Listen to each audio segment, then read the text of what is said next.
Here I have TCL 20L, and today I'm going to show you how to enable portable hotspot on this device. So to do this, firstly you have to go to the upper bar, then to the network and internet, hotspot and tethering, mobile hotspot, and here you can switch this hotspot. Here you can change some of its settings. For example, you can change its name, you can select its security protocol, you can change password here. You can select its AP band, and you can set up the maximum amount of connections. You can also enable the inactivity timeout. After how many minutes of inactivity your hotspot will be automatically turned off.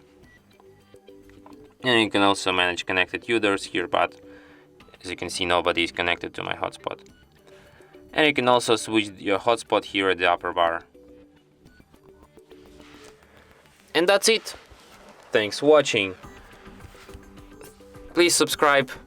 Bye.